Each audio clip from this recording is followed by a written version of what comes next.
Hey guys, welcome back to my channel. Today I'm doing an original tag, aka the 27 Club tag. So if you didn't know, the 27 Club is a group of people that supposedly, well, they're really talented, famous artists who supposedly made a deal with the devil where in exchange for this incredible talent, they died at the age of 27. So each font in this tag is inspired by a different artist who is in the 27 Club. I don't obviously have every single person, but you know, here are my favorite. So prompt number 1 is Robert Johnson. Name a book or character who started it all for you. So if you didn't know, Robert Johnson was a blues artist. The story goes that he was a really bad guitar player. And so he went to Chicago to learn the guitar and came back, I think it was a year or two later, I'm not sure. So he came back to Mississippi and he was super talented. He was amazing at what he did.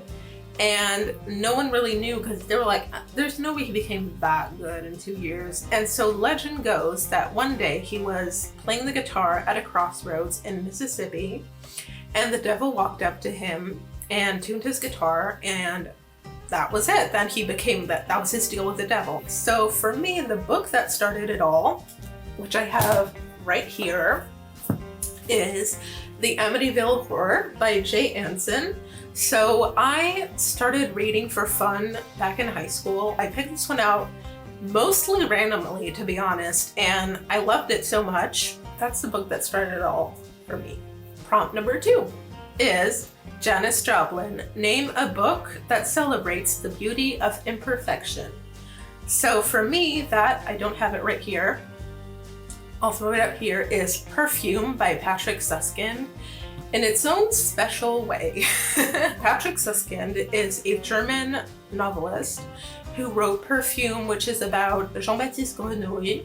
Takes place in the 17th century in Paris, and he is an orphan. Well, he was abandoned by his mother because he was so ugly. Basically, that's his life story, literally. No one wanted to have anything to do with him because he was just that ugly. He has this incredible ability to smell things, or like he has a really good scent.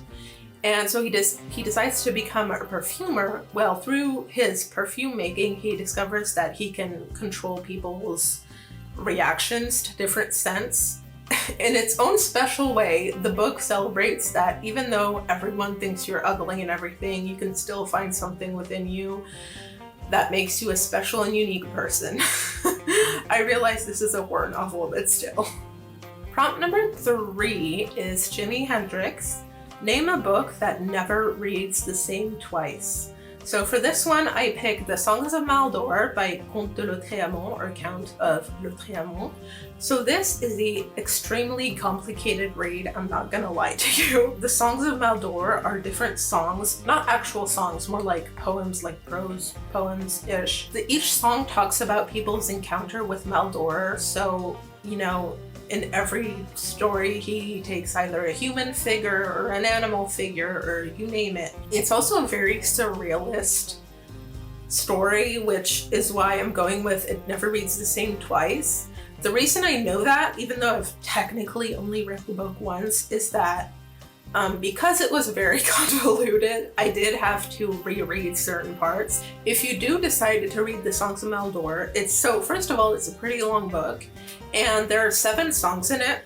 I think 6 or 7, I can't remember off the top of my head. But personal recommendation, if you don't want to go in for the full ride, I would recommend the 6th one, well, the last one. So it's either 6th or 7th, but that one was my personal favorite. Prompt number 4 is Jim Morrison. Name a book that explores the theme of death and rebirth. I picked Slaughterhouse-Five by Kurt Vonnegut. So Slaughterhouse-Five is not so explicitly about death and rebirth. However, the narrator does explore, it's like a non-linear story of the narrator's experience and trauma it does encourage the reader to see life in a different way, which to me really pairs well with the themes of death and rebirth. Maybe not so physical, but maybe of ideas and of hopes and dreams. So in a not so literal way, this for me was good for death and rebirth. Number 5 is Amy Winehouse. Name a book or character that deserves a huge apology from everyone. And if you know, you know, Amy Winehouse was so poorly treated. Oh my gosh. So for this one, I'm going with Johnny Got His Gun by Dalton Trumbo. So the first reason is because A, this is a total cult classic and it was banned. Actually, this is a banned book, which I found out later than I care to admit. Because Dalton Trumbo, I think this came out in the 40s or so, or late 40s, early 50s maybe, but Dalton Trumbo was a communist, and needless to say, United States post-World War II, communism, not a good idea. So it was banned. Luckily for all of us, I don't think it's banned anymore anywhere, but you know. So Johnny tells us his story. It's in the first person, and he wakes up in a hospital one day. He has no recollection really of what happened. He was exploded by a landmine, and so he rediscovers his body as having no arms, no legs, he can't talk, he's blind, etc. And you're very much in his mind, and there's sort of a plot twist ish at the end, which gutted me, but that to me is the reason why Johnny deserves an apology from everyone. And I don't really want to say it because I think it may be a spoiler. Prompt number 6 is Brian Jones. Name a book that's surrounded in conspiracy theories. So for this one, I'm picking The Da Vinci Code by Dan Brown for obvious reasons, I think. This is a mystery novel / mind game puzzle-ish novel. So this is the second, I believe, in a series. The first one is Angels and Demons. And I thought it was a good book. Personally, I thought it was a little convoluted for my taste, but definitely a good book. Also, I did make the mistake of reading it without having read Angels and Demons, so don't make that mistake. Number 7 is Alan Wilson. Name a book that contributed to the popularization of its genre. So for this one, I picked Psycho by Robert Bloch. I can't say for sure that horror was more or less popular before or after Psycho. I do think the movie contributed to the popularization of horror more than the publication of the novel. Although both came out around the same time, maybe within a year, I don't think it contributed necessarily to the notoriety of horror, maybe more so to the actual popularization of horror, if that makes sense. So prompt number 8 is Pete Ham.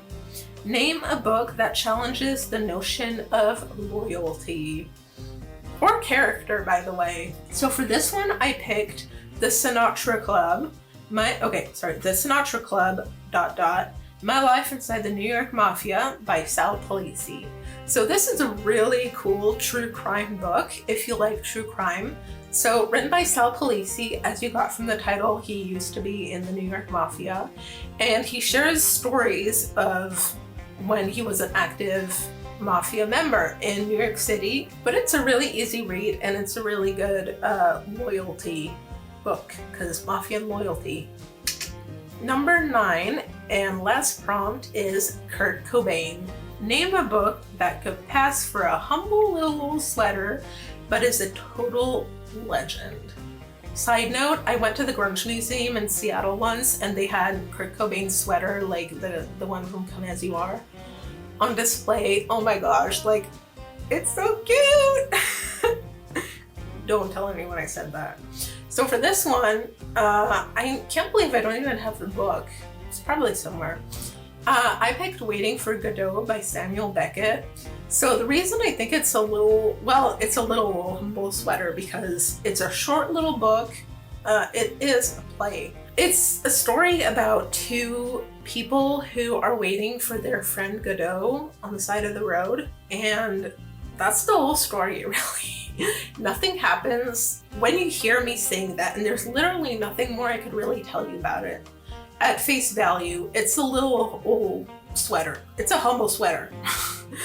But, oh my goodness, the actual story, like the content of the dialogue between the two friends who are waiting for Godot is really deep. It's a surrealist play, and it definitely made its mark in literary history. Kind of like Animal Farm, right? I guess I just gave two answers, where it's like the face value is kind of like a fun little story, but the story behind it, yeah. And finally, not really prompt, but tag some people. Alright, so I'm gonna tag MJ from Reading This Life. I'm gonna tag Afrodo, Nettie from Digging Books. I'm gonna tag Roy Reads Anything, and another Bibliophile Reads. And if also, naturally, if you want to do the tag, please don't wait for anyone to tag you. Feel free to do this. Obviously, it's open to books or movies or TV shows or whatever you like. I'd be curious to see them. Like the video if you did, subscribe, comment your comments down below. Bye!